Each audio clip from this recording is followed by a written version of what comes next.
ভাবো ভাবো ভাবা প্র্যাকটিস করো কথাটি প্রায় বলতেন তিনি। চলচ্চিত্রের গল্পের কিংবা চিত্রপটে তিনি মানুষকে ভাবাতেন, ভাবতে শেখাতেন। সত্যজিৎ রায়, মৃণাল সেনদের সঙ্গে আজও উচ্চারিত হয় তার নাম। মাত্র 60টি চলচ্চিত্র নির্মাণ করেই পেয়েছেন অসামান্য খ্যাতি। উপমহাদেশের কিংবদন্তি চলচ্চিত্রকার ঋত্বিক কুমার ঘটকের জন্মশতবার্ষিকী আজ।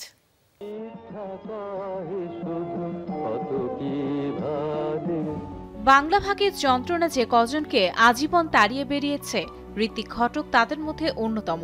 তার একের পর এক সিনেমায় সে ছাপ স্পষ্ট। তৎকালীন রাজনৈতিক অশান্তি আর শরণার্থীর যন্ত্রণা তীব্রতর তার প্রায় সব সিনেমাতেই। 1925 সালের 4 নভেম্বর অবিভক্ত ভারতের পূর্ববঙ্গে রাজশাহী শহরের মিয়াপাড়ায় জন্ম ঋত্বিকের। 47-এর দেশভাগের পর চলে যান কলকাতায়। 1958 সালে গ্র্যাজুয়েশন শেষ করে কলকাতা বিশ্ববিদ্যালয়ে ভর্তি হলেও ডিগ্রির চেয়ে তার কাছে লেখালেখি বেশি গুরুত্বপূর্ণ ছিল। পত্রিকার পাশাপাশি মঞ্চনাটককে তিনি প্রতিবাদের ভাষা হিসেবে বেছে নিয়েছিলেন। 1948 সালে লেখেন প্রথম নাটক কালো শায়র। 1951 সালে ভারতীয় গণনাট্য সংঘে যোগ দেন। অসংখ্য নাটক রচনার পাশাপাশি নির্দেশনা ও অভিনয় করেছেন তিনি।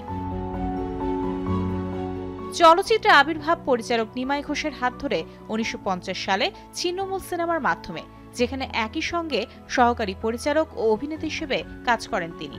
1958 সালে মুক্তি পায় অযান্ত্রিক। একজন মানুষ ও যন্ত্রের মধ্যকার সম্পর্ক নিয়ে তৈরি এই সিনেমা সে সময় পুরো ভারত জুড়ে অন্যরকম আলোড়ন সৃষ্টি করেছিল।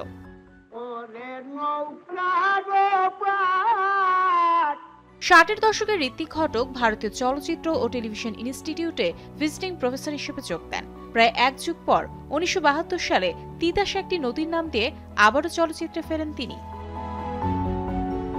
তবে সবকিছুই থেমে যায় 1976 সালের 6 ফেব্রুয়ারি। মাত্র 50 বছর বয়সে মৃত্যুবরণ করেন এই সেলুলয়েড শিল্পী।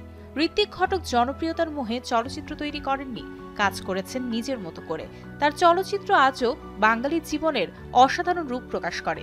জন্মশতবর্ষে স্মরণ করছি সেই শিল্পীকে, যিনি বাংলা চলচ্চিত্রকে চিরন্তন করে গেছেন।